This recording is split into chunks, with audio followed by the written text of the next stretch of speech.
Welcome to the Financial Advisor Success Podcast, where you go behind the scenes with financial planner, speaker, and consultant Michael Kitces to hear stories of how leading financial advisors navigated the inevitable challenges that arise on the path to success, and get insight from leading industry consultants about how to break through to the next level in your advisory business. And now here's your host, Michael Kitces. Welcome, everyone. Welcome to the 457th episode of the Financial Advisor Success Podcast. My guest on today's podcast is Larry Sprung. Larry is the founder of Midland Financial, an advisory firm affiliated with Carson Group and based in Hauppauge, New York, that oversees approximately $200 million in assets under management for 200 client households. What's unique about Larry, though, is how he has grown his business in part by helping prospective clients focus on what brings them joy rather than on financial details that they might be more nervous to discuss. In this episode, we talk in depth about how Larry starts his prospect fit meetings with open-ended questions, including asking prospects what their ideal life filled with joy would look like, to find out what's really important to them, how Larry has found that this approach can take the edge off when many clients come into the process worried about whether they'll be judged for their previous financial decisions, and how Larry's focus on leading with joy questions shows prospects that his firm cares about their overall well-being and not just the dollars and cents of their financial life, increasing trust and the likelihood that they will choose to become a client. We also talk about how sharing more business-related and personal content on social media helped Larry drive greater engagement with prospects and clients, convincing many they'd want to become clients even before meeting with him personally, how Larry's openness about his values, including prioritizing his family by purposefully keeping his practice small for many years, helped him gain and retain clients who share those values, and how Larry decided to transition from a lifestyle practice to a business enterprise after his youngest child left home, giving him the time needed to focus on growing his firm. And be certain to listen to the end, where Larry shares why he decided to affiliate with Carson Group rather than try to build the business on his own or sell to a larger buyer, how Larry smoothed the transition for his clients by being transparent about how their fees would change and the enhanced services he'd be able to offer under Carson Group, and how Larry ultimately views professional success as his ability to help as many generations of client families as possible, while also helping his staff reach their personal success, which ultimately leads to better service for his clients as well. And so with that introduction, I hope you enjoy this episode of the Financial Advisor Success Podcast with Larry Sprung. Welcome, Larry Sprung, to the Financial Advisor Success Podcast. Thanks for having me, Michael. Pleasure to be here. I'm excited to have the conversation today and to get to, I think, delve into what I would at least frame as kind of make financial planning a little bit less scary for clients. And like this was something that I guess really had surprised me earlier in my career. At the beginning, like I was so excited to get new clients. I'm still excited, but like I was so excited to get new clients. Like I'm gonna learn their situation. I'm gonna find out their goals. Like we're gonna give awesome recommendations. We're gonna do cool financial planning analyses. We'll give them all this helpful stuff so they can move forward to their goals. And I only realized probably a few years later, because I'm a little slow on the uptake on these things, like I had just missed how scared and uncomfortable a lot of new clients were in those early meetings, right? Because like money is so personal for so many of us. And we as advisors basically ask clients to get really financially vulnerable with us very quickly, which for a lot of clients leads to like a lot of discomfort, a lot of fear. I think a lot of fear of judgment in particular, right? From there on, they're like, well, how am I doing? Well, like, Larry sees a lot of people. Michael sees a lot of people. Like, what's he going to think of me and how I'm doing? Like, am I going to be an above average client? Because I want to feel good. Like, I know I made some financial mistakes. I hope this is going to be humiliating when he sees what I did to myself a few years ago with my portfolio, right? And I think, truly, I think this is part of why it's so hard to get new clients. That a lot of people, the easiest way to avoid fear of financial judgment is, well, if you just don't hire an advisor, then you don't have those conversations. You don't need Right. You don't need to deal with that. And so to me, it raises this question, like, how do you turn those conversations around? And I know you've spent time exploring this, not only sort of as I frame it, like, how do you make financial planning less scary, but like, how do you make the whole conversation more positive? Or as I think you put it, like, how do you make it joyful? Like, how do you bring joy to this conversation instead of fear to these discovery conversations? So just for today's episode, like I'm excited to talk about how we turn financial planning conversations into more positive experiences when so many seem to be really afraid of being judged for what they've done or how they're financially doing. That's right. And I think your experience, early on in your career is something that I experienced as well. And that's one of the primary reasons of why we are leaning into this joyful, impact conversation with families. So can you just describe that a little bit more? I mean, what does that mean to be leaning into joyful impact? So I think what we've done as a firm is we've changed and really taken a 180 in the conversations that we're having with families. And instead of being very number focused and very financially focused, especially early on, we're not focusing in on any of that. We're really focusing in on with the families that are exploring working with us. First and foremost, our first meeting is called an "Is there a fit?" meeting, and really, what we want to determine is this family a good fit for us? And equally important for them is, do they think we're a good fit for them as well? And we ask the family pretty much to show up as they are, no financial documents, no financial information. If there are certain things that they want to discuss, they can bring that with them. But we want to, going back to that, challenge that you had earlier on in your career in terms of people feeling kind of intimidated and uneasy, we want to make it as disarming as possible and as open and honest as possible. And what we found is at the end of the day, it's not really about the money, right? Everybody needs to, and as advisors, we need to be proficient in figuring out how much money somebody needs for retirement or how much money somebody needs to send their kid to college.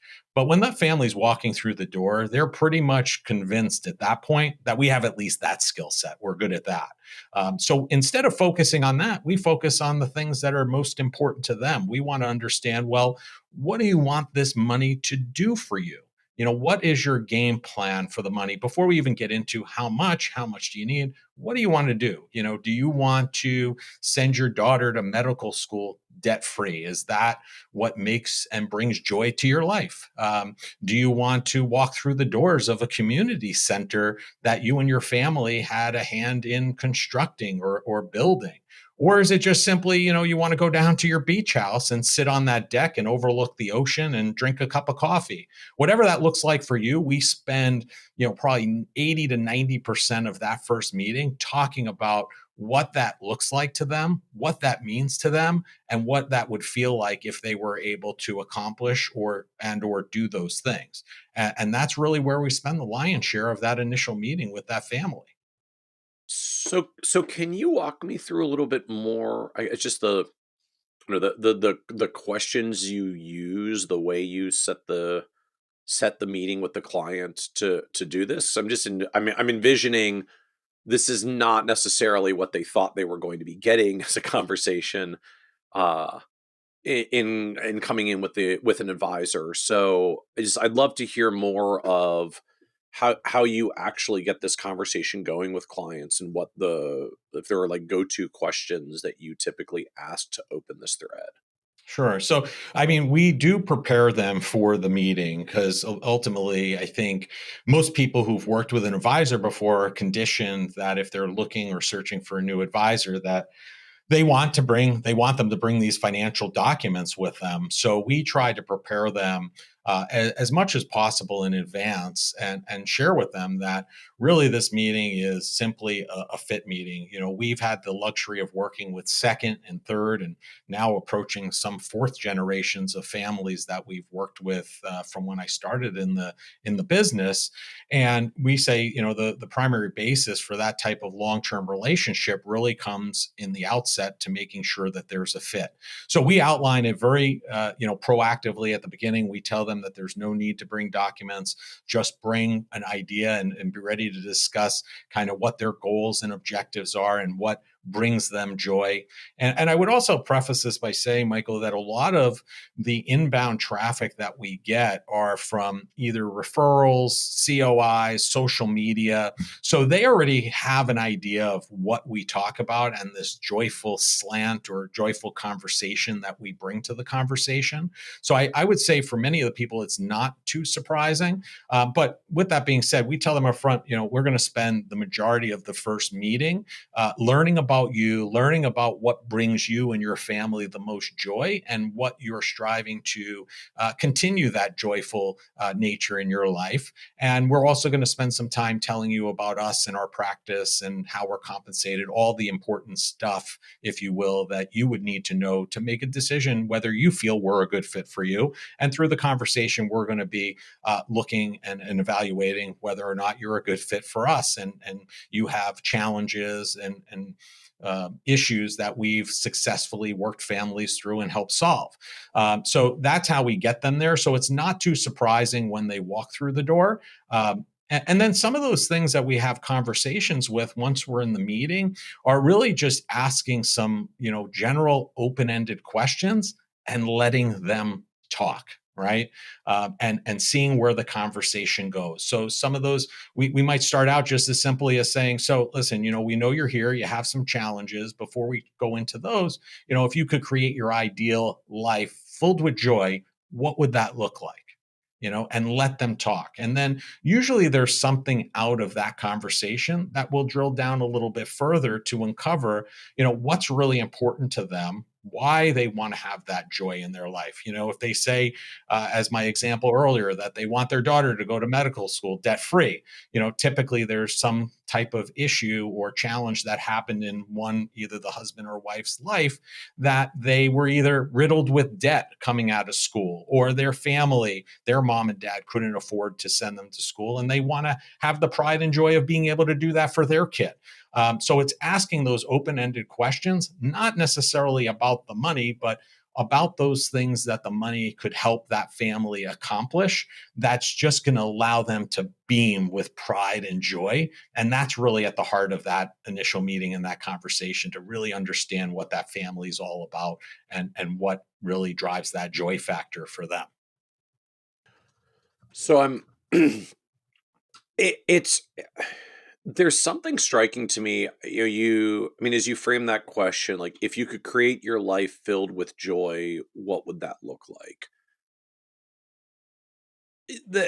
I don't even know what it is or how to articulate it. There's something strange to me that catches when you add that part in the middle, filled with joy. Because I think a lot of us have some version of, tell me about your goals, tell me about your ideal life, tell me about your objectives, but like we don't use the word joy. Like that's a unique one. And I don't know, like, even just hearing it, I feel some kind of strange, slightly visceral reaction when you say filled with joy, that I'm trying to figure out, like, does that hone the question? And this may be entirely me projecting, like, there's almost a small piece that it feels a little bit, oh, I was gonna say over the top. Like, I don't know, joy's a big word. Joy's a big joy's like a big level. It's not even like, if you could create your ideal life that makes you happy, what would it look like? It's like, no, no, no. We're gonna create your ideal life filled with joy. But I'm sure it's very intentional for you, and probably something that you've tried or experimented or explored with over time. So I'd love to hear a little bit more, like, why joy? Where Yeah. did joy come from? Am I the only one who ever voices anything to you back to you wondering about that word?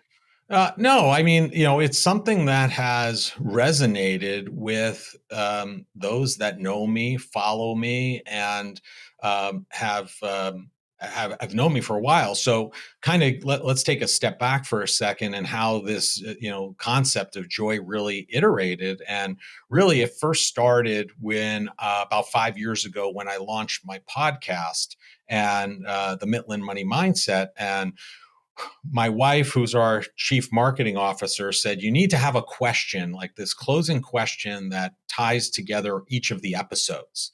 And I was like, great, you're the marketing person, figure it out. And what it ended up happening was, she came back 2 days later or so with the question, what did you do today that brought you joy? And that was going to be the question. And we started using that question, and it resonated with guests. I mean, they lit up when we started asking them that final question. It was like, wow, what a great question. And then we started putting that question on t-shirts. And, I tell a story of being down in Disney World, and we were waiting, my family and I were waiting on Rise of the Resistance. Wow. And I'm wearing one of those shirts. And the Disney cast member who's at Rise of the Resistance, they're very character driven. So they normally don't break out of character. But this gal that day broke out of character, looked me in the eye, and said, "I ate a bag of Hershey Kisses." And I was like, "What?" I looked at her like so strangely, looked back at my family. I'm Is like, this "What is this like a Star Wars themed the-" thing? I'm not realizing. Did I miss a Hershey thing in one of the Yeah. episodes? Yeah. I'm like, "What's going on here?" And my older son looks at me and goes, "She's answering your question." And I was Mm. like, "Wow." So then she started asking my question, and then I started paying attention. And as I went through airports, as I went on my daily, you know, walks, as I went to conferences, people started coming up to me taking pictures of that question. They started Mm. blurting out. I had one woman, I'm sitting in the front row of the plane. She goes, "Oh, I ran a marathon yesterday." And I was like, "What?" She goes, "Oh, that's what brought me joy this weekend." I was like, "Wow, that's great." And we started a conversation. And I've seen countless people walking past people in airports, their eyes glued to my shirt. So we knew we were onto something with that question. And when we started leaning into it in social media and we started capitalizing the word joy, and then when we wrote to people, "Happy birthday, hope you have a great day and even more enjoyable year ahead," and we capitalized the word joy, what ultimately ended up happening is people that I knew, people that were clients, people that I didn't know started responding back to me with that same verbiage, capitalizing joy, and writing "enjoy the trip" with joy capitalized. And I started realizing this is something that we are really leaning into. And I think one of the issues that we're experiencing today is the world is somewhat divisive. If you haven't seen, right? There's so much division out there that I think that this concept of joy, kind of brings people together. So we knew we were there. And like I said, when people are coming in to meet with us, a lot of them already see that and that tact, that those words that we're using, and it's something that they feel attracted to. I had a client just a couple weeks ago. He was on a hike. His wife took a picture of him from behind and sent it, "Our joy for today." So it's resonated with the families we serve and those others. And just to kind of go back to what you said about happiness and joy, my view, and this is my vision, not everybody may share this. I think happiness is a state that we all strive to attain, but it's unattainable. Because happiness is a constant state. I think it's almost unattainable for us to be completely happy all the time. Joy is something that gives us joy on a consistent basis, and it's something that we can attain, and we do know what gives us joy. I don't think many of us understand, because it's unattainable, what we can do to strive for happiness. But joy is something that is so attainable and tangible that we do know. So I have not seen any type of negative response to that question. I have had some responses in terms of, "Well, I've never really thought about that." And I'm like, "Well, let's spend a few minutes and think about it. What are you looking to do over the next 5, 10, 20 years that would bring joy to your life?" And then we start driving down there. The only time we had a negative response, which we ended up cutting bait on the conversation in that moment and tabling it, is we had a newer family that we were working with, and mom was meeting with us, and she unfortunately had just recently lost her daughter. And our presentation popped up, and it said, the first question on our first slide when we're having this conversation: "What did you do today that brought you joy?" And I looked across the table at her, and I could see her eyes starting to well up. And I go, "You're not feeling very joyful today, are you?" And she looked at me and she goes, "No." She goes, "It comes and goes, and I don't think I can talk about anything joyful today." And I said, "Okay." I said, "Then we're going to table this for today, and we're going to talk about other things. We'll talk about more numerical things at that point." And we cut bait, and we said, "When you're in a position that you can feel that you can talk about these joyful things, we'll revisit this conversation, because ultimately, we want to help you restore some joy to your life, and work with you on that." So that was the only instance that we had that situation, but it really resonates with most people. Well, and look, even for the client who has the kind of challenge that you'd expressed, right? For better or worse, like, okay, well, I know exactly where this client is now. I know what's going on, right? Like I didn't have to ask a question of tell me what's going on in your life, or did anybody die recently? Has there been any significant change in circumstances that we should be planning for, right? You put a question up about what brought you joy today, and they had an authentic response, and you could then respond in turn to say like, okay, well, let's just table that conversation for now, but thank you. I understand now more of what's going on in your life and can respond to that appropriately. Right. There is just like in this theme around joy.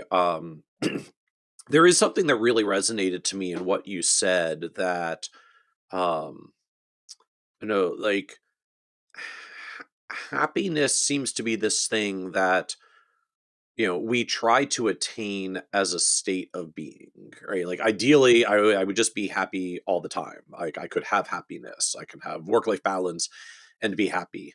And then that gets very difficult for lots of reasons that philosophers have waxed poetically about for a few millennia. But I highlight it because it struck me the way that you framed it. Like happiness is a state, or at least one that we strive for, but joy is fleeting just by its nature, right? We talk about moments of joy is where it naturally occurs, right? Even your question, it's not like, are you joyful today, right? It's not like, are you Right. in a state of joy? Like, are you happy today? Are you happy with your life? It's like, what brought you joy today? Did you have a moment? Mhm. What was the moment? What was the thing, right? Marathon runners high, bag of Hershey Kisses, to each, to each their own. And in that vein, like it does feel more attainable. Like I can have moments of joy, even in some challenging times of life. I don't know how I'm getting a full state happiness, but like moments of joy, we can work on that. I It's can like think of, gratitude almost, right? yeah, You like know, I can think of some of those and how I right. want more of those moments. Right, right. And I think joyful is the same way. There are moments, and I think as we go through our lives, we use that word, that gauge happiness, if you will, right? And we're like, oh, well, I'm not really happy all the time. So how am I in this state of happiness? But as you mentioned, I can pinpoint a couple of things that I did each day that brought me joy. And, rather than focusing on this constant state of happiness, I'm going to concentrate on these 2 or 3 moments of joy that I've So experienced, and that's where my focus is going to be. and so now I can have some some moments of gratitude for my moments of joy, which just there is a lot of interesting research out there about how taking pause to reflect on moments of gratitude can materially impact our mood and our mental state in very positive ways. So now take me back to this meeting, because I'm still just trying to visualize further. I know the questions or the series of questions that you ask. You just mentioned, I think, a presentation as well. I'm not sure if that's like a presentation slides you have in your fit meeting, or if that's like a Mhm. separate presentation thing that you do. Like, walk Yeah. me So, through a little bit more. I mean, just like how literally are you doing this? Are you staging this? Are you executing this with yeah. So clients? in the meeting, we use a PowerPoint just to keep the flow of the meeting, Okay. and to make sure that we're hitting. We call it our value proposition. Kind of, the probably the beginning 60 to 70% of it is focused on the family and what brings them joy, and there's not a lot of slides. There's really like one or two where we talk about what brings them joy. In terms of specific questions during that 60 to 70%, we don't have necessarily these are the questions that we're going to go through, because as you've mentioned, I think planning and thinking about life in this way is very personal, right? Financial planning is personal, joy is very personal. So we start out with that, what did you do today that brought you joy, as a framework, and then what they're looking to accomplish that brings joy to their lives. And depending upon what they say and what is important to them, that will drive the conversation, and we'll drill down to find out a little bit more in terms of why are they going to derive joy? Why is that important to them? What makes that so joyful to them and their family? And I think the important thing to remember here for the other advisors listening is, you have to be very mindful, especially when you're sitting with a couple, that, if one is answering the questions, if the husband's answering or the wife, whoever's answering it, you want to make sure that you're addressing the other person in the room, because they may have different viewpoints on what brings them joy, right? One person may say right off the rip, hey, what's going to bring me joy? 65, I'm retiring, I'm done. 60, I'm retiring, I'm done, right? And they may say that will bring me a lot of joy. And then it's a matter of, why is that important to you? What do you expect to do that will bring you joy following winding down work? And the other spouse may be sitting there and maybe like, I'm not interested in necessarily going a conventional retirement route. So, so have a set group of questions for us is not something that we typically do. We start out with that opener, and then we really want to drive those open-ended questions to learn more. And we're very intentional about making sure that everybody who's in that room that's coming to that meeting, that they're being heard. And we have an idea if some of these things that bring them joy individually, we know what those are. And maybe there are some of those things that bring them joy together and they are on the same page. But we want to make sure that everybody's in the conversation. And then the remaining 30% of the meeting is really about us, how we work with families, how we organize their financial life. Probably the one visualization that we use that resonates so well with families is we show them this slide where they're at the center and they have all these financial planning, business, personal things that they have to address to, and they're all disconnected and kind of all over the place. And then we show them the next kind of picture where we're at the center, they're at the top, and all these things are organized around us. And we say that we work to make sure that these things are addressed, attended to, and reviewed on a regular basis, organizing that chaos of their life. And that right there kind of, resonates super well with them, because most of them are in some kind of state of chaos at that point. And that's something that really, can resonate with them and they attend to. So, and then the rest is really about how we work with families, how we're compensated, et cetera. And, then we close out that first meeting typically. So, all right. So two questions. I guess one, just wondering, like, is this something you'd be willing to share with folks who are listening? I know it's very specific to your process, but I'm hearing all these like visualizations with slides. I'm like, I'm curious just to like see what it looks like. Is that something you're comfortable to share? Yeah. So one of the things that we are doing is we are going to be sharing how we've basically created this joyful impact within our practice. And we are planning on sharing this with other advisors through a webinar. If we have a web URL, joyfuladvisor.com, where people are signing up now to get on the waiting list. And once we have the webinar ready to go, we will be sharing all of the secrets and behind the scenes of how we've integrated joyfulness to our practice and how it's led to record growth as a result. So I guess in that vein, so for folks who are listening, this is episode 457. So if you go to kitces.com/457, we'll have links out in the show notes for, I guess, like the fit meeting presentation deck that Larry uses, and then the Joyful Advisor website if you want to actually go and sign up for the waiting list and get to participate in the webinar when it's available. Yeah, thank you. Thank you. So then my second question now, I guess I'm dialing slightly back into the fit meeting and the flow. So I guess what question or which questions are the ones you actually use when you kick off the meeting? Because you mentioned earlier, like, if you could create your ideal life filled with joy, what would that look like? But I know you've also have your, like, what did you do today that brought you joy questions. So like which questions actually appear in this meeting as you're trying to get clients into this let's talk a little more about joy mindset?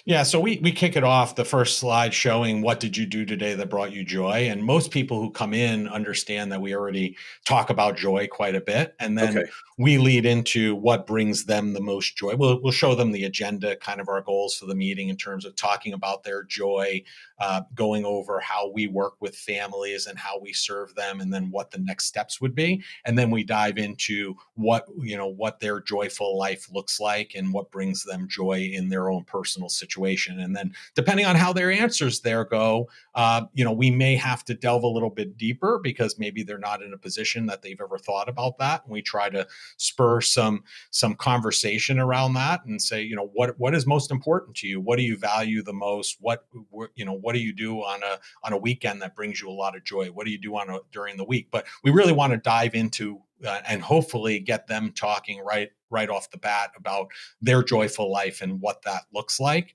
And then, be very mindful about the questions that we go through from there to make sure we're drilling down and we have an understanding of what that means to them. So we understand what that means to them and we're on the same page as what that means to them. And it means to us the same thing. And so how does this meeting wrap up? Mhm. So typically, we'll wrap up as to we will we will tell them as far as next steps, as far as we're concerned, we will reach out to them, or they can reach out to us with any questions. And we'll circle back to see if it's a good fit, if they believe it's a good fit for them, and we'll let them know if it's a good fit for us based on the conversations. If it is a good fit, then the next step would be to get some of their financial information because ultimately they want to have an idea from a financial aspect how we may be able to help them. We don't want to do that in the first meeting, as we've discussed kind of what our process is. But in that second meeting, we would have a little bit more of a deep dive, taking a look at how their assets are positioned, and then having them come in for a second meeting where we would talk about a little bit more in depth how their assets today work towards their joy, and how we may see things differently, the same as they're currently doing, and what their financial situation would or could look like if they were to move their assets over to our firm, and what their cost of investing with us would be. So we outline all of that in the second meeting. And then, really, at the end of that meeting, meeting two, which is more of the nuts and bolts, the financial stuff. At that point, we're looking for a commitment to either move forward or they feel it's not a good fit. At that point, for some reason, we want to have a conversation. Okay. And so so nominally it's kind of a two meeting sales process, a fit meeting, an initial fit meeting, and then a deeper dive into their finances and numbers, and then we decide if we're going to work together. Correct. So do you per like create or build any kind of deliverable? Is there an initial plan or a preliminary recommendations or anything along those lines, or are you still mostly in data gathering phase and just verbalizing some directions of things that you might do and inviting them to work together if they're interested? Yeah, so we do not do any sort of financial plan or Okay. direct deliverable recommendation wise, Okay. because again, I think as we move forward through the process, we're just talking in generalities. We'll want to learn more in terms of when we actually execute, but because things can sometimes change along that route, and we feel that and again, every advisor does things differently, as you know. I feel like giving a financial plan right off the bat sometimes is, well, it is a lot of work.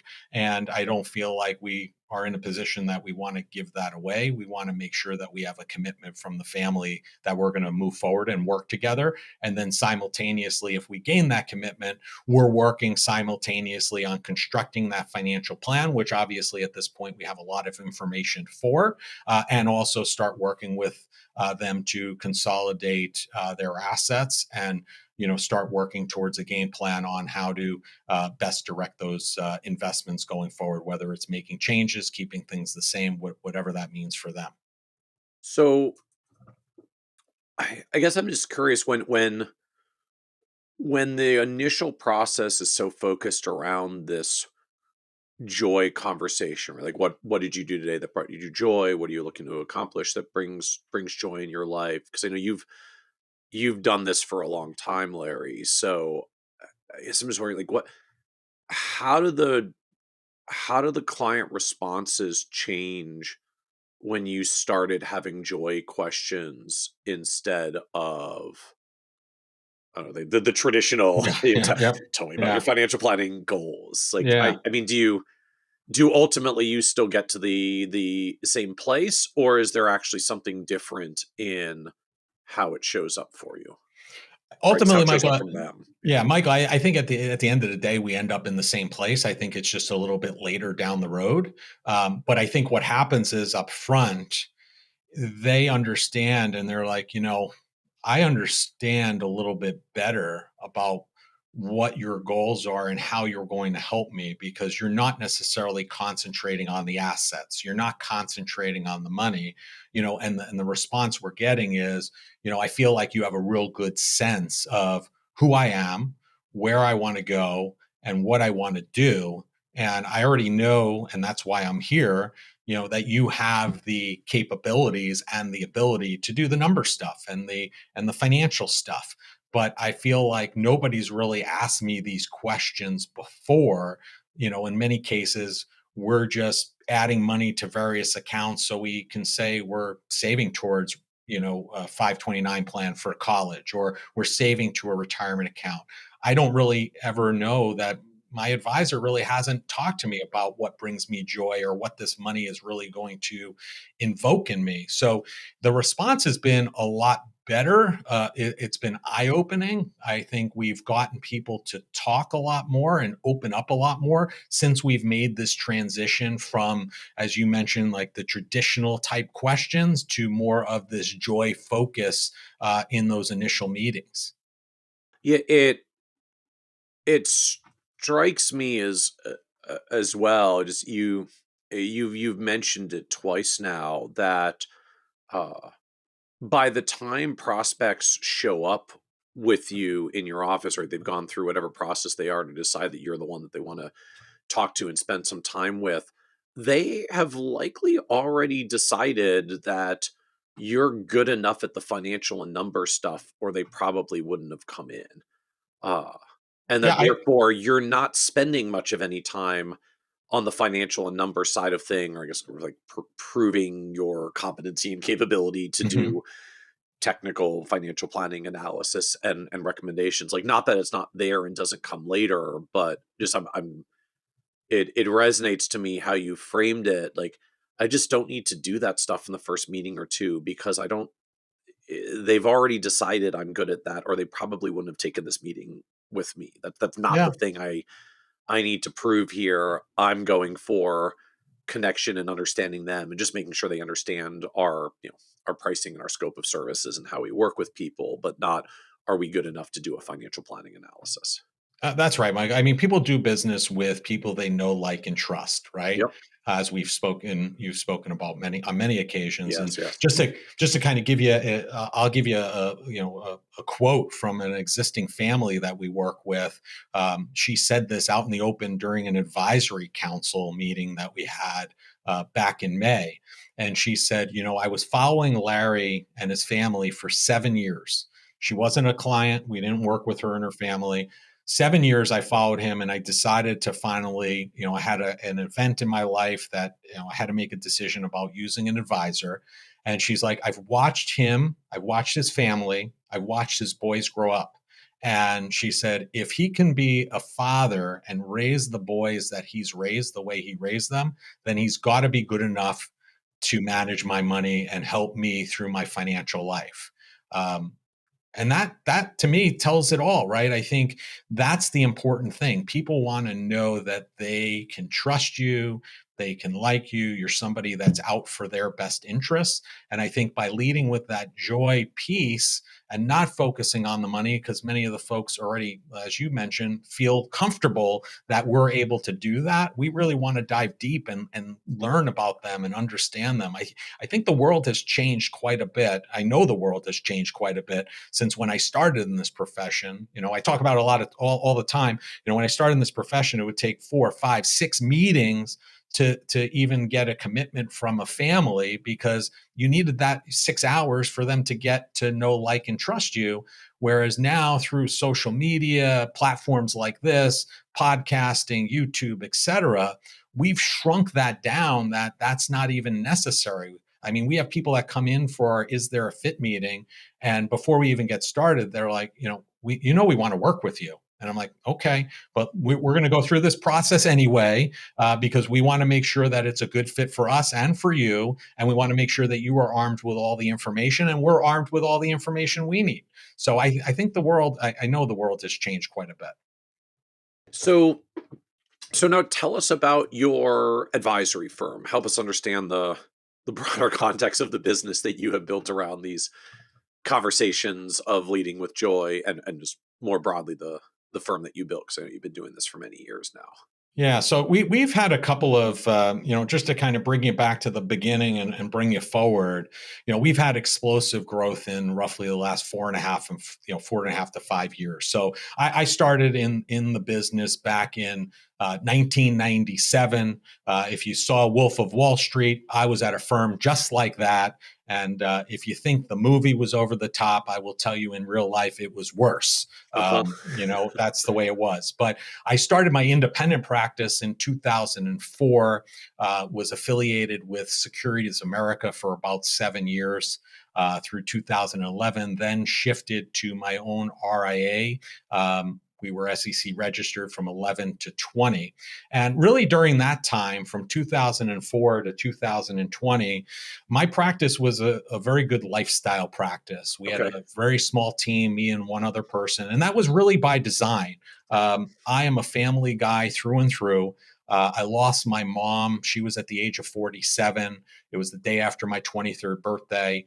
So because of that, and she battled cancer for many years while I was young as well. Family's always been important to me. And then a month before I launched my firm in 2004, unfortunately, I lost my brother-in-law to suicide. And many people know that I'm very active in the mental health community, and with mental health charities, et cetera. So that reinforced that family importance for me. So as my oldest was born in 2003, my youngest in 2006. So I wanted to be there for all their hockey games, all their life events, et cetera. So we had a lifestyle practice for that reason. And then in 2020, my older son started college.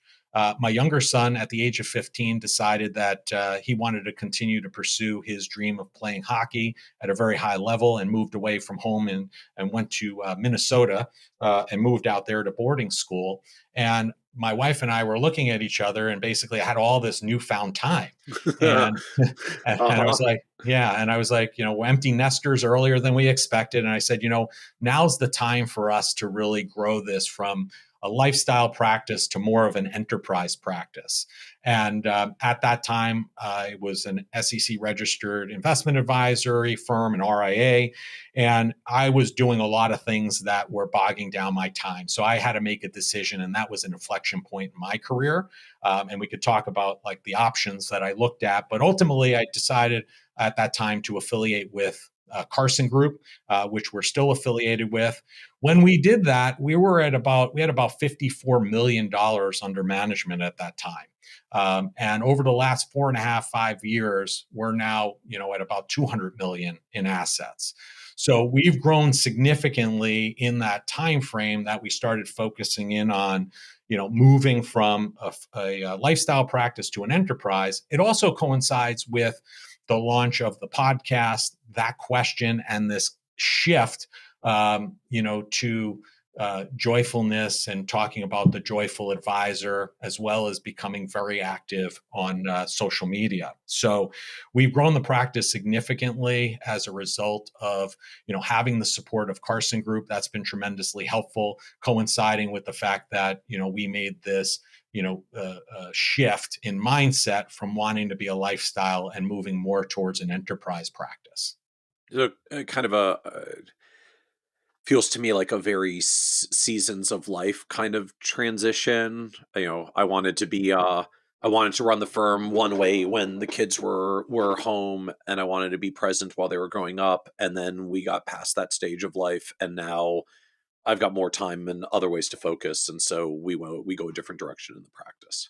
I think that's one of the greatest things about this business and this profession is that, just that you can have the ability to go as hard and fast as you want or slow. And, I still today, spend a lot of time with my family. Yesterday, I took the day and my wife and my two boys, we went down to the New York Stock Exchange, had lunch at the 1792 restaurant there, did a tour of the exchange, and then was there for the closing bell. So I think, I'm still take that time off, but yeah, I think, that's one of the great things about this profession. It allows us to do that. And I would also say I took a lot of flack in those early years because I didn't go to many conferences. There are people that are like, in the last 4 years, 5 years, they're like, Larry, where are you, how have you been in the business 20 plus? I've only seen you the last 4 or 5 years.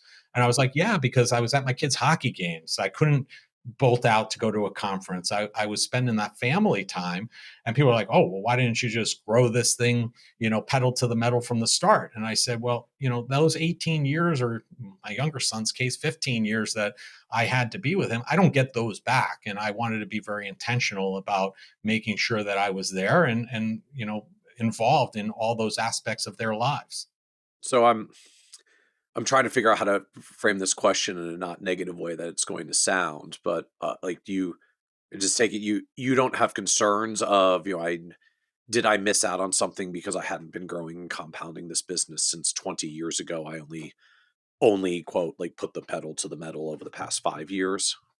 No regret whatsoever, because I guess from my perspective, which may be different for others, right? I have the perspective of seeing my mom, pass away at 47, not making it to retirement. Saw my brother-in-law pass away at 27. And, there was no contract, no guarantee to say that I was going to be there throughout my boy's life. So the fact that I've been there all along the way, I have no regrets whatsoever. And, we've created a culture at the firm, with our stakeholders, as well as the families we serve. When my kids were young, I take off, June, July, and August every Friday. And there are clients still today that think I'm not in the office on Friday during the summer because they got used to that. And I would say that actually has been a great magnet for families that we're serving because they see, just like that family, that woman I mentioned earlier who said, I saw how you've raised these boys. I find that a lot of the families we serve are also very family oriented, right? They feel very aligned with, kind of our goals and our values. So I have no regrets whatsoever about that, at all. At all. I cherish every one of those moments that I got to spend with them and my wife over those years. Well, I think there's something powerful to reflect there, even from the client perspective, right? You spent time taking Fridays off in the summer uh, to have flexibility with the family, and I think for a lot of us, there would be this fear of, well, our client's going to be upset that you're not available on Fridays. And like, why are you taking off? And like, I'm paying you all this money and you don't work on Fridays. What's going on? And yet for your clients that are family aligned as well and find resonance to that, like it's literally the opposite. It's Larry seems to have good priorities about family. Those align to my priorities about Larry. They're about family. Therefore, I like and trust Larry. Right. So I actually want to work with Larry more because he's willing to say, I'm not coming in on Fridays during the summer to be with my kids. And I would say, And that's a plus. Yeah. And I would say this, keep in mind, at that point, it was me and one other person, right, at our firm. I had myself and one other support person. That was it. And to your point, I can't say that I wasn't concerned about it back then and I just did it. I was concerned. So year one, I only did Fridays during the month of June. And then the next year, I did June and July. And what I started seeing from a business standpoint was my business was actually increasing during the summer when a lot of advisors say that their businesses aren't. Mine was increasing. And I think to some degree, it was because I was taking that time off. I don't know if it was just because I was a little more refreshed. I don't know if it was because I now had to cram basically 5 days of work into four. But, it's like that vacation mentality. You get more work done before and right after the vacation, right? Because that's coming. So I created that for myself. And I can't say that I wasn't concerned about it from the start. I was, and it turned out to be the complete opposite for those reasons and the reasons you spoke about earlier, which is people started really feeling aligned to, me doing that. And, I think the important thing there was that I wasn't just taking Fridays off for the heck of taking Fridays off and not communicating that to the families we serve. I was taking Fridays off to spend that time with my family, and I was communicating that to the families we serve. So they knew exactly why I wasn't in. It wasn't, oh, Larry must be out playing golf or Larry must be on his boat. No, Larry was out with his boys doing something fun that day or going to a hockey game or something along those lines. And they were aware of it, which I think is a very important piece to that part for other advisors out there. I think a lot of times we don't want to share that because we don't want them knowing. But as long as it's things that you're comfortable with, I think it's worth sharing because if they know, then they're less likely to have an issue, challenge, or concern. Yeah, well, I mean, I'm glad you said that because to me, then the next thing that's even more awkward, I think, for most advisors than telling clients you're not working Fridays in the summer is telling them why you're not working Fridays in the summer. So I'm struck by your point of no. I told them exactly why. It's not even just like be with my family, but like I'm doing this thing with my boys, Mm-hmm. Yeah. and that just makes it even more resonant because we mostly end up attracting clients who have values similar to ours because that's who we end up creating resonance with clients. So if that's what you're leaning into, you're much less likely to get clients say, what the heck are you doing taking Friday off with your boys? You're going to get clients saying, that's awesome. I have to figure out how to adjust my work because I want to do that on Fridays with my boys the way that you do. Help me with my financial plan so we can do that too. Right. Yeah, we have a family that we work with for the last several years. He came up to me at an event that we had for the families we work with, and he said to me point blank, he's like, I don't go on Facebook really at all, but he goes, I log in once a week just to see what's going on with you and your family and the firm. And I'm like, that's powerful. So I think that's the important stuff. So I think, and we could talk about it if you want. 2019 there was a big shift for me right before we made this big move. I was not sharing a lot on social media. I was not sharing a lot of personal stuff, and there were a couple of things that really significantly changed, and we ended up taking a 180, and that's been hugely beneficial to the growth of our practice as well. So I think I'd love to hear more about what changed for you in 2019, especially reflecting, as you said earlier, like you're 20 plus years in the business at that point. You're 15 years with your own firms. I mean, like you've been doing this a long time at that point with some very established patterns of what you do that we all get into in our behaviors after some period of time. So what changed that shook all this up and created a transition? Yeah. So for me, I was not very open to sharing. And, as I mentioned, my wife's in the practice on the marketing side. And she was like, you got to share this stuff. People want to know where you're going, what you're doing. And I'm like, I don't think so. So my youngest son was bar mitzvahed in 2019. Instead of throwing a big party, we ended up taking a family trip to South Africa going on safari. So my wife said, listen, let's use this as a test case. We're going to share this trip with your social connections and let's see what happens. And I Okay. said, I said, okay, let's do it. So all we did was basically, put out a video or, some kind of commentary once a day of our trip and our adventure throughout South Africa. And what I came back to was an email from one of the families we serve, and she unfortunately had COPD. So she couldn't leave the house because she had an oxygen tank, couldn't leave the house very much, definitely couldn't go to South Africa. And she sent me an email and said, I really appreciate you sharing your journey on social media. I logged in every day to see what was going on because South Africa was a bucket list trip for me. And it's a place I know that I'm never going to get to. But I felt like I went on safari with you and your family for sharing every day. And it was in Oh, that moment that I was like awestruck, Michael. I was like, oh, wow. I was like, that's powerful. And I'm like, I get it. And it was from that point on that we got very active in or on social media. And it was really from there that we've created this following and really has created a lot of opportunities for new families that we're working with who are following us through those channels. And it was a big inflection point. It was in that moment that, like you said, once you're doing this for a long time, sometimes you get into those routines that you feel comfortable with. You kind of maybe skeptical about changing, but I think from time to time you have to really listen to those around you. And in this case, it happened to be my wife, who really had a sense of what was going on, and it's really been a game changer ever since that date. And making that mindset shift that I made back in early 2019.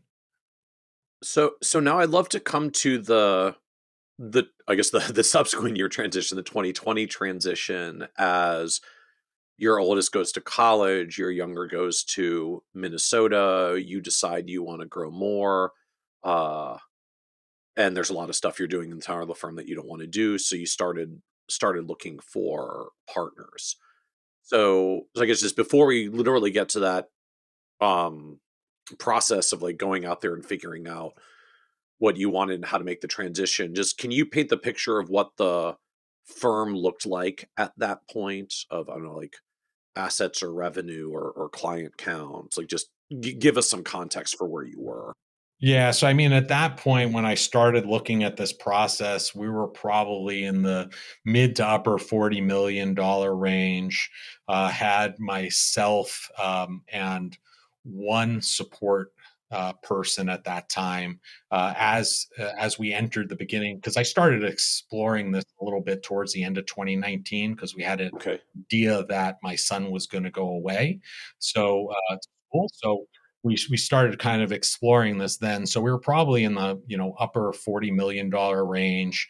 Uh, And did you say earlier though that you were SEC registered? we were, because we were in this unique place where New York was 25 million and under, but Oh, was a hundred. yep. So we're in that donut hole, and our compliance attorney at the time said, because I had known other advisors in New York who were getting letters from New York saying, "Hey, you're over 25 million.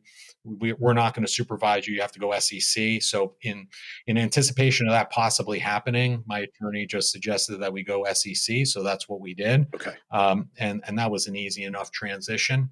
So Um, yeah. state specific, the joy of New York not Yes. playing the same 100 million threshold game as every other state. Correct. And I was Okay. getting calls from other advisors that I knew who were in similar state to me, who were getting proactive letters from New York saying, "Hey, we're kicking you out. You got to go to the SEC." So we didn't want to get that letter. So we were a little proactive on that. So we were quite small. And then, I started looking at things and looking at what I was doing on a day-to-day basis. And there was a lot of stuff, compliance, tech stack review. I was in the process of reviewing our CRM and our website. And I'm like, this is all stuff that's keeping me back from growing the practice as I started thinking about, my boys leaving and having this newfound time. So, I started thinking about what are my options. My options were to really remain independent and lifestyle practice, I could also go to potentially one of these larger firms, potentially sell my practice, what I built up until this point, into it and possibly be an employee. Or I can team up and maybe shoulder to shoulder with somebody else, like a corporate RIA, like a Carson Group. And really what ended up happening is I looked at all those options. I didn't want to stay small in a lifestyle practice. I didn't want to necessarily sell at that point and be an employee. I, to some degree, say I'm unemployable, but that's a whole different story. I'm very unemployable. I understand that dynamic. Mm-hmm.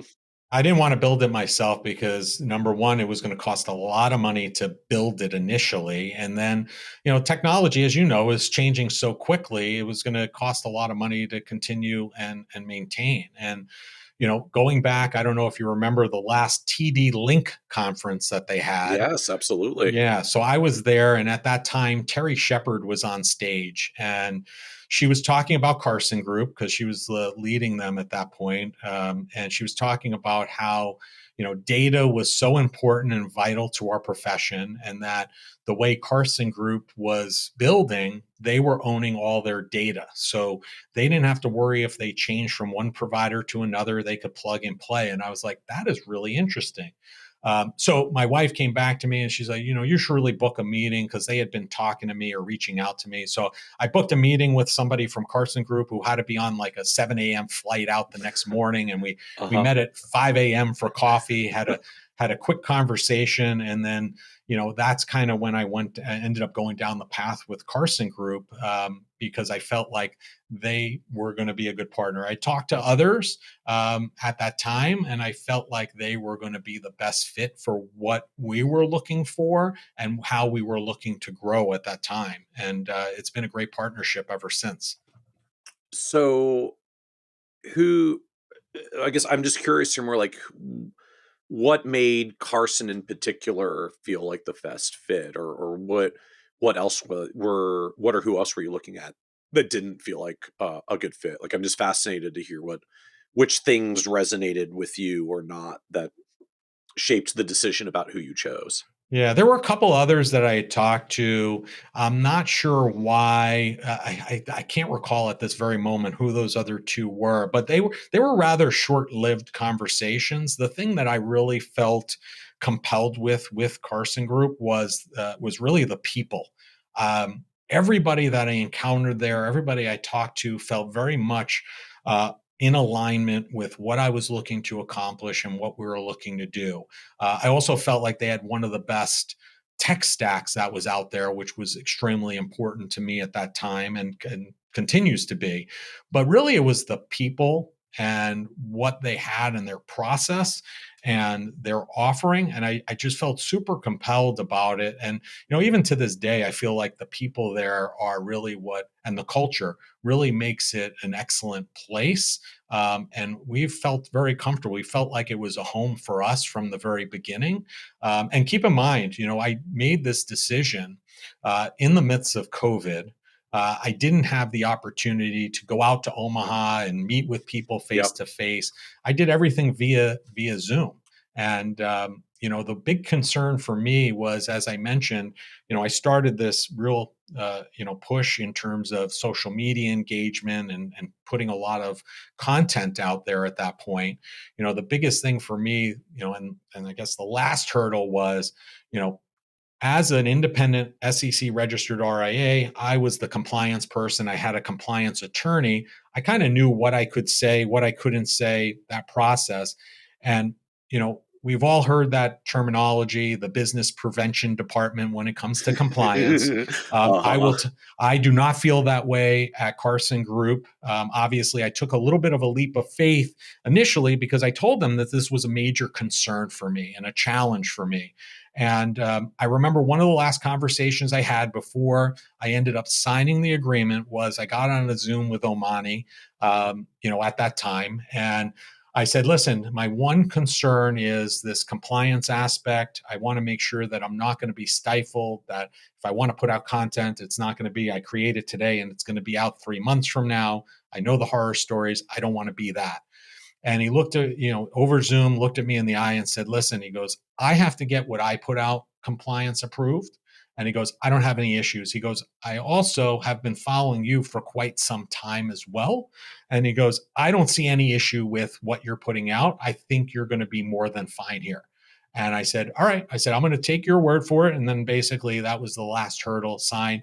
And I will tell you, our office has built a partnership with compliance. Just to give you an example, because I know you've probably heard horror stories. In 2023, I put out a book, Financial Planning Made Personal, submitted to compliance, and I got the book back in 4 days, approved with probably 3 or 4 what I would consider minor edits. And what I say, even those minor edits that they asked for were things that improved the book, didn't detract from it. It wasn't stuff that I had to X out because it was like, oh, this is no good. It was stuff that really improved, I think, made the book a little bit better. And that's really like an encapsulation of the relationship that we have with them, and we've had with them from the start, and we still have today. So how many clients was it that you had to transition as you went into this change?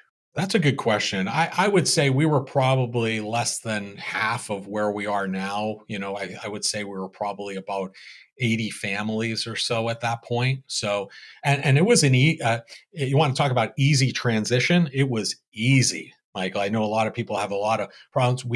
Because we predominantly had our families at TD at that time. Carson, TD was a custodian of theirs. Because we didn't have any privacy issues or non-competes in our agreement, we just did a negative consent to move the families over from TD under Midland to TD under Carson, and we had to have the families sign a new investment advisory agreement. So we had everybody over. I think it was in like 5 or 6 days. We had the whole practice transitioned in that period of time. And everybody came. No one objected or had issues. We did part ways with 2 folks. One felt that our newfound partnership with Carson, that we were too big for their purposes, and they felt like I don't understand. I guess they felt it wasn't going to be the same. I liked being a big fish in your small pond. I'm not as excited if you want to grow, Larry. That doesn't do it for me. I guess. I mean, I didn't see it that way, and I didn't feel like that was going to change in the least, and I don't think it did for anybody. But we did part ways with them, and then we had one other family from a pricing standpoint, because we did have to increase fees a bit when we made the shift, and one of the reasons why was we had used quite a bit of mutual funds on the other side. And under Carson, we weren't going to do that anymore. We're going to use ETFs and individual stocks and bonds. And there was a challenge with seeing our fee versus what their actual all-in fee was, which it was going to be maybe 5 or 10 basis points different when you compared fee to fee. But they had a challenge with that, so they decided to move on. And the way I look at it, we all look at things differently. I try to look at things with the glass half full approach always. And I always find if families feel like it's not a good fit, what we found in our practice is when we separate from them, usually it just makes room for a number of different families to come in, and we usually fulfill those needs very, very quickly. So if you can, I'd love to hear more about just, I guess, like what the cost of Carson was and how you were handling it in terms of what's your fee, what's Carson's fee, what fees do you change for clients, because you have to make the math work as a business. Can you give us more detail and just like how that broke down, how that math worked for you? Yeah, so just at a high level again, because this is almost 5 years ago, we had a tiered fee structure. So initially, under Midland RIA, if you will, so we had a tiered fee structure. So as families had more assets with us, that fee, went down. So essentially, what we did was we looked at each family and calculated what their blended rate was. And then on Carson's side, we went more to a flat fee structure because we wanted to make things more simple. I think that, what we ended up doing with the tiered fee structure for all those years is we made things probably far more complicated than we had to. So we wanted to make things easier. So we went more to a flat fee structure. We incorporated, obviously, we knew what revenue was being driven by the firm under the tiered fee structure. We wanted to have that more or less aligned on the Carson side as well. We didn't want our fee necessarily to go down because we were essentially going to be creating and providing more services as a result of this partnership. So we then calculated that in, and we also, on the Midland side, as I said, we had the mutual fund expenses in a lot of cases. So we took what our fee was, the mutual fund expense, and typically that was within 5, 10, maybe on the high side, 15 basis points of what the new fee was going to be under the Carson side. And we just explained that to the families. We're like, your fee blended is X. It's now going to be Y. Just understand that even though your fee to us was X, you were also paying this expense ratio, which is now going to go away. So we compared and contrasted those. And when all was said and done, we had one family that was a little bit unsure about how this was going to work. And I said to her, listen, you're going to be, and we're going to be in a position to provide you a lot more services and deliverables. And we talked about what those were under this new partnership. I said, give it 12 months. And if you don't feel like we're delivering enough value for the fee, then you call me up, you let me know, before or at the 12-month mark, and I'd be happy to talk to you about where a good place for your assets would be, if you don't feel so. And about 6 months in, she called me. We were on a call, and she was like, I remember our conversation before you made this move. And she said, thank you. She goes, you were absolutely right. She goes, you're delivering exactly what you said. And, the 5-10 basis points, it's a non-event, but thank you for giving me that out if I needed it. And she really appreciated it. So when you talk about shifting to flat fee structures, I'm presuming you don't mean like flat dollar amount, clients pay X dollars a year. You just mean like the tiers are flatter, so we're not going to have 1.3 and then 1.1 and then 0.9 and then 0.7 and then Correct. 0.5. It's just like we charge 1%, it goes up to several million. Peace be with you. Correct. Yeah. So our average fee is about 1.55, Okay.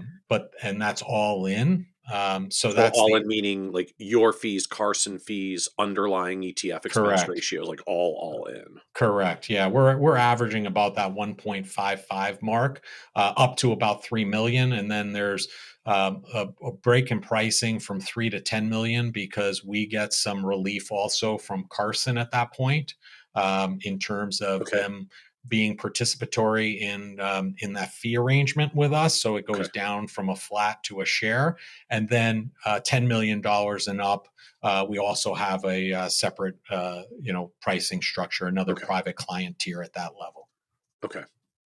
And and so is the idea of all of these adjustments at the end of the day that like you were trying to keep your net largely similar, and so the pricing changes are to clients are essentially how do we embed the cost of the Carson layer in addition to yours into one total fee without making your revenue go backwards?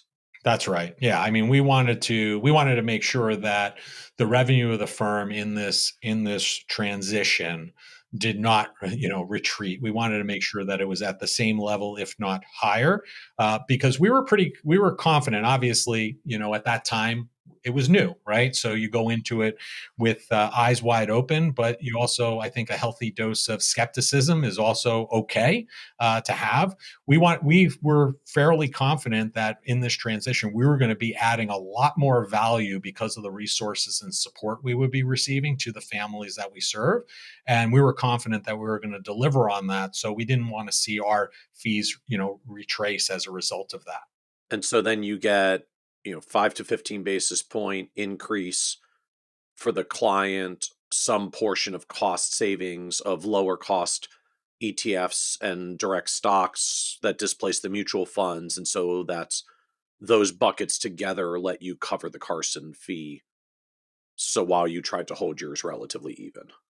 Correct. And then I would just add, from a business standpoint, overall business standpoint, we were we were able to release some of our costs at the time from Right. an overhead standpoint, because we were on Orion at that point.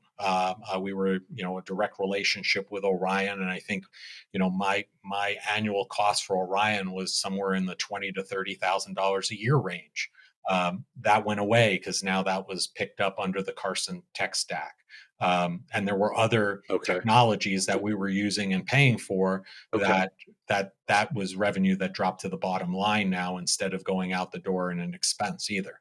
So is the idea that did you try to hold your revenue even and you actually got a little bit more net profitable when the costs went to consolidated to Carson, or were you trying to also work that into the fee adjustment?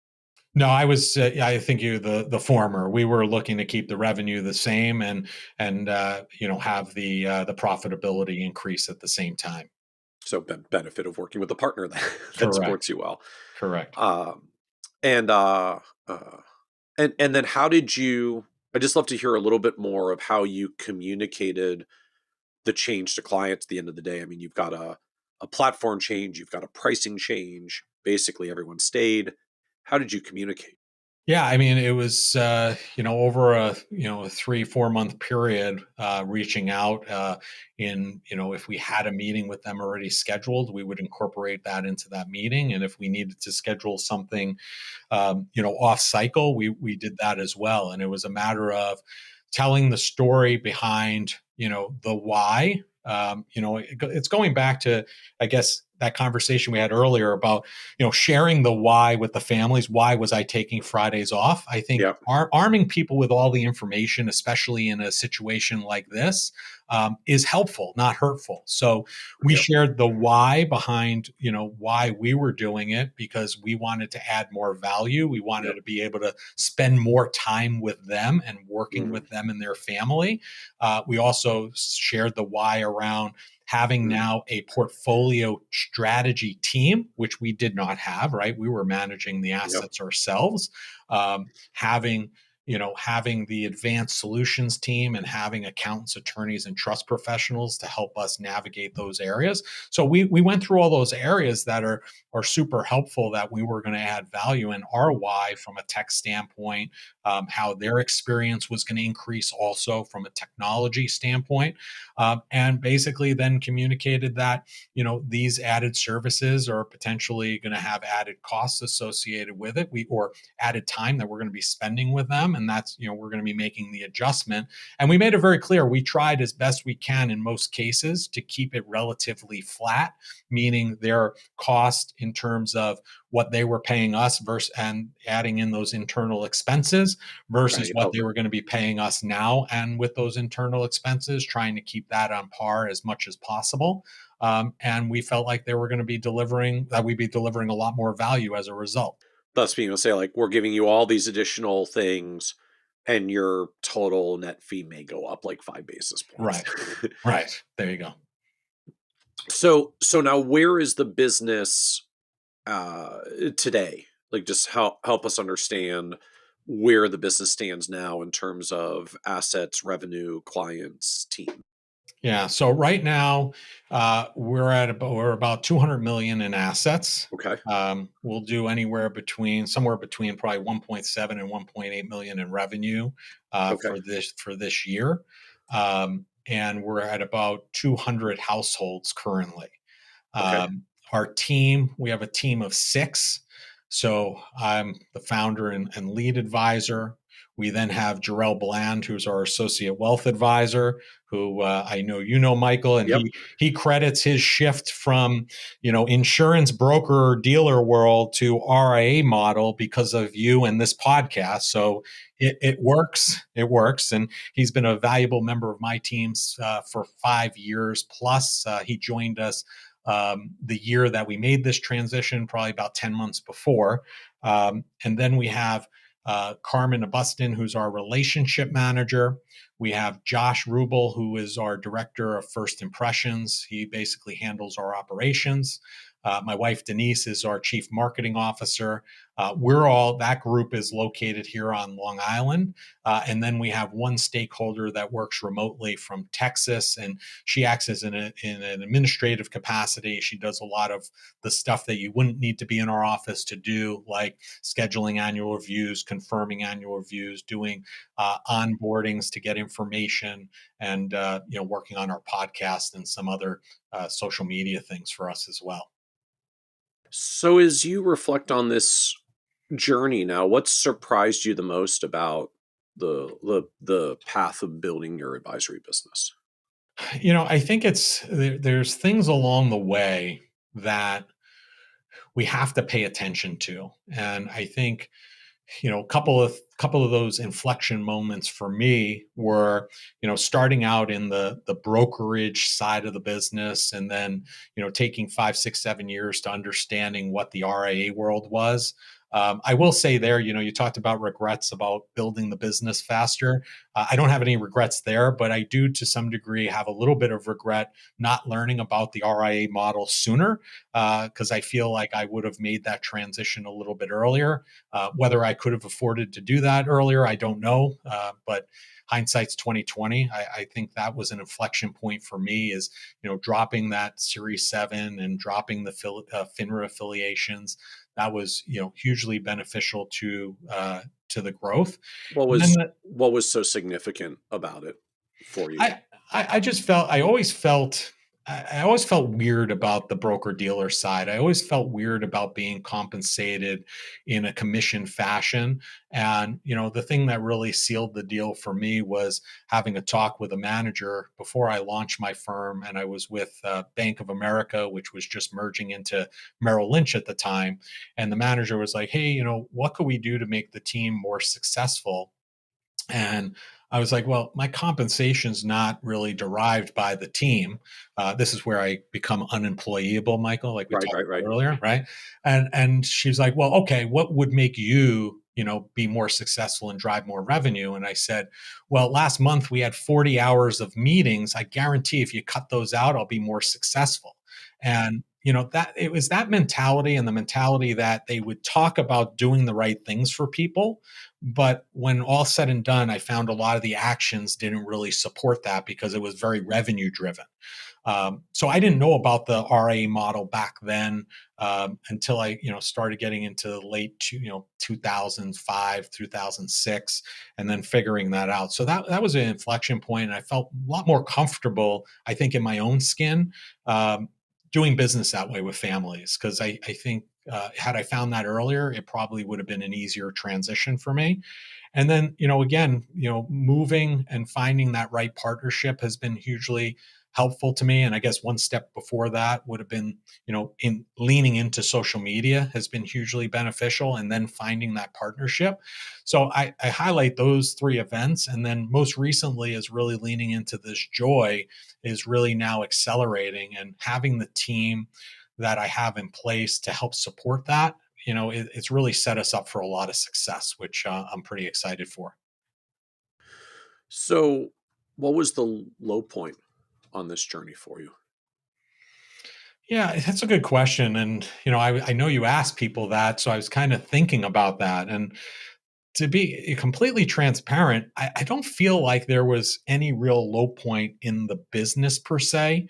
I will say from a mental standpoint, and really caring about families that we work with, probably one of the most challenging times was that '07, '08, '09 period of time. And it was a struggle. It wasn't a struggle from the standpoint of being concerned about the business per se. It was more of a struggle of, you work with these families shoulder to shoulder, you care about them, you want to help them work towards whatever their goals and dreams are, and just seeing a market kind of implode at that point in time where you could not really do much about it. it's that was a tough period of time to be in this profession. It was also a good, depending on how you look at it, it was also a good period because there was a lot of opportunity in terms of families who were experiencing what your families were feeling, but they weren't hearing from their advisor at that point. But I would say if I had to pick out a point in time, that was probably it. It was a challenging time during that period. So what else do you know now you wish you could go back and tell you from 15, 20 years ago about building the business, building your practice? I think two things. I think one is I probably wouldn't ever have gotten my 7 and gone down that route. I would have gone down the RIA route. I think that's definitely something I would have changed. And then I probably would have given my wife credit a lot earlier and leaned into leaned into social media a lot earlier because it's been hugely beneficial and led to a lot of growth. So and I you might want to say, hey, you might have wanted to lean into this joyful, concept a little bit earlier. But I don't know that we would have gotten there without having the podcast and moving down that direction. I mean, maybe we would have, because I think behavioral finance and that kind of conceptual idea is really the way the business is going today, but that wasn't available. And when I started in the business, social media wasn't available the way it is today. So just being maybe a little bit more progressive in those areas, and being a little bit more comfortable to be uncomfortable, because that's what stopped me from like the social media piece. I think as business owners, we get into that routine, and I think we don't have to try everything, but if somebody's making a good case for something, I think we have to be more open to trying it and seeing what happens, and actually putting in a decent enough effort to realize if it worked or it didn't work, not just trying it for a month and saying, oh, I didn't hear from anybody. I think this has been really a 3 4 5 year iteration. That's just it's like an investment. It's compounding each and every year and becoming bigger and more important. So what advice would you give younger, newer advisors, like getting started today and looking to their career over the next 20 plus years? So I talk with newer advisors all the time because I'm part of the FinServe Foundation. So I typically mentee or mentor a FinServe fellow every 3 to 6 months, and that's a question we talk about very often.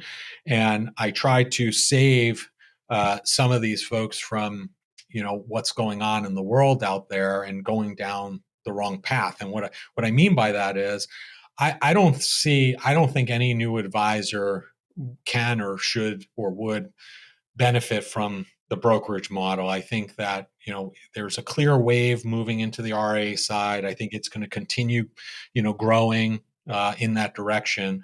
So I try to encourage them as much as possible to investigate RIAs and try to go down that route in terms of finding internships and opportunities there.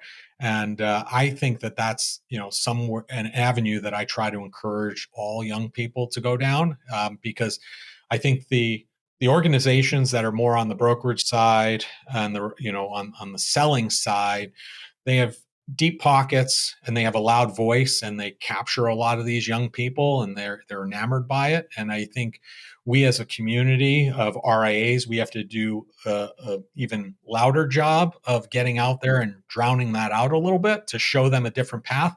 Now, I'm not saying one's right or wrong. I think one is better than the other. But at the same time, and they're not all created equal, I think young people will and could have a better experience, have more longevity, and get more experience that's going to be helpful to the people that need the help through that RA channel. So I try to have a lot of conversations around that with young folks.